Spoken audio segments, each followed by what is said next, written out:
안녕하세요. 오늘 저희가 좀 깊게 파볼 자료는요, 보험 영업의 아주 현실적인 조언들입니다. 수수료 문제부터 해서 고객의 좀 무리한 요구들, 재정 관리까지 정말 뼈 때린다는 말이 딱 맞는 그런 현실 조언 모음인데요. 이 자료들 보면서 보험 영업에서 정말 오래 살아남으려면, 그러니까 롱런 하려면 뭘 조심해야 하는지 그 핵심을 한번 짚어보겠습니다. 네, 이 자료들 쭉 보면요.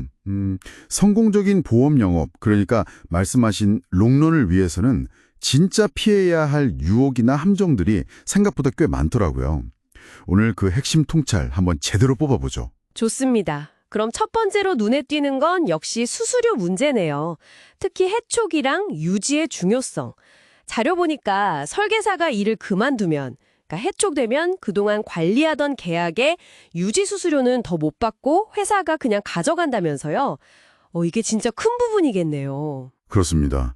근데 여기서 더 나아가서요. 회사는 그 고객 정보를 일종의 관심 고객 DB로 만들어서 다른 설계사한테 이걸 팔아 관리하게 할 수도 있다는 거예요. 결국 내가 진짜 땀 흘려서 만든 고객 정보가 내가 회사를 떠나는 순간 다른 사람의 어떤 돈벌이 수단이 될 수도 있다. 뭐 이런 거죠.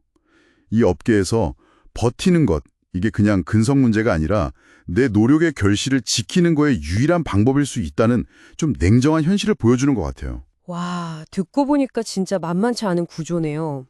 근데 이런 현실 속에서도 되게 달콤한 유혹들이 계속 있나 봐요. 바로 대납, 고객 대신 첫 보험료 내주는 거, 그리고 리베이트, 수수료 일부 돌려주는 거예요.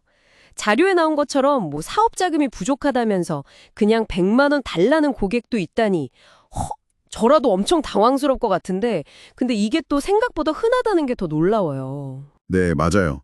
특히 그 태아보험 같은 경우에 이런 요구가 좀 있다고들 하죠. 근데 결론부터 말씀드리면 이건 진짜 절대 손대면 안 되는 영역입니다. 단순히 그냥 수수료 손해, 여기서 끝나는 게 아니거든요. 만약에 고객이 계약을 일찍 깨버린다. 그러면 받았던 수수료를 다시 회사에 뱉어내야 하는 이른바 환수폭탄을 맞게 돼요. 우리가 휴대폰 약정 깨면 위약금은 고객이 내잖아요. 근데 보험은 설계사가 이 환수 부담을 다 떠안는 구조예요. 리베이트로 준 돈, 그거 돌려받는 건 거의 불가능하다고 봐야죠. 아, 그러니까 단순히 수수료를 못 받는 걸 넘어서 이미 받은 돈까지 다시 토해내야 하는 정말 마이너스가 될 수 있다 이 말씀이시네요. 와, 금전적 손실도 큰데 이것보다 더 큰 위험도 있지 않나요? 네, 그게 가장 치명적이죠. 대납이나 리베이트는 명백한 불법 행위고요.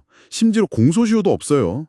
만약에 민원이라도 하나 들어가면 짧게는 영업정지, 길게는 아예 업계에서 퇴출, 즉 해촉될 수도 있는 아주 심각한 리스크예요. 정말 그 잠단의 실적 때문에 평생 커리어를 걸 수는 없는 거죠. 아, 그렇군요. 그런데 이런 직접적인 돈 요구 말고도 좀 더 교묘해 보이는 그런 함정도 있는 것 같아요.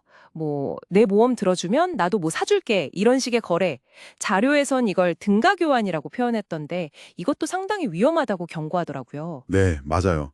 이건 설계사한테 훨씬 불리한 게임입니다. 왜냐하면 보험 계약이 깨졌을 때 설계사는 환수다, 유지율 하락이다 해서 직접적인 타격을 받는데 상대방은 약속을 어겨도 별다른 손해가 없는 경우가 많거든요. 그러니까 애초에 좀 불공정 거래가 될 가능성이 아주 높은 거죠. 그리고 그 소개에 대한 보상 문제도 되게 신중해야 한다고 나오네요. 소개 한 건당 얼마 줄게 이렇게 딱 돈으로 약속하는 건 나중에 관계 틀어졌을 때 오히려 역효과가 날 수 있다는 거죠. 그렇습니다. 나중에 너 때문에 계약했는데 이러면서 계약 해지를 부추길 수도 있거든요. 물론 감사의 표시는 필요하겠지만 자료에서는 그냥 밥 한 끼 정도, 대략 한 3, 4만 원 선에서 그것도 비정기적으로 하는 걸 권장하더라고요. 여기서 중요한 건 당연하게 여겨지지 않도록 관계를 잘 관리하는 지혜인 것 같아요. 처음부터 너무 과한 선물은 부담만 키우고 좀 노골적으로 대가를 요구하는 사람은 일단 경계하는 게 좋다고 봅니다. 결국 이렇게 쭉 들어보니까 롱런의 비결은 정도를 걷는 것, 그리고 자기 관리를 철저히 하는 것, 이걸로 모아지는 것 같네요. 특히 그 변동성이 큰 수입을 관리하는 재정 관리, 이 중요성은 정말 여러 번 강조되는데요. 소득 높을 때 명품 사고, 외제차 뽑고 이렇게 고정 지출 늘렸다가 소득 줄었을 때 한순간에 무너진 선배들 이야기. 이게 정말 남의 얘기가 아니겠어요. 네, 그래서 최대 수입, 맥시멈보다는 최저 수입, 미니멈을 좀 안정적으로 유지하고 높이는 데 집중해야 하고요. 여윳돈 생기면 뭐 CMA 계좌 같은 거 있잖아요. 증권사 단기 금융 상품. 그런 걸 활용해서 꾸준히 저축하는 습관이 정말 중요하다고 강조합니다. 그리고 절대 원칙. 고객이든 동료든 금전 거래는 절대 금물. 돈 잃고 사람 잃는 진짜 지름길이라고 이 자료 제공자분 본인의 소송 경험까지 얘기하면서 경고하고 있어요.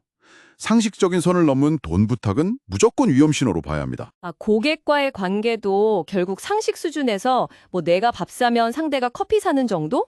이런 자연스러움이 제일 좋다는 거네요. 종합해보면 단기 실적의 유혹이나 불법의 경계를 명확히 알고 피하고 꾸준히 정도를 걸으면서 벌 때 잘 관리하는 것. 네, 이게 이 자료가 말하는 롱런의 핵심인 것 같습니다. 맞습니다.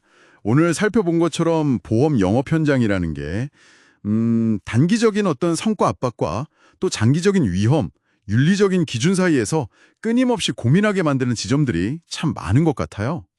자, 여기서 한번 이런 질문을 던져보고 싶네요. 만약 당신이 이런 갈등 상황에 놓인다면 어떤 기준으로 스스로의 행동 원칙을 세우고 또 지켜나가시겠습니까?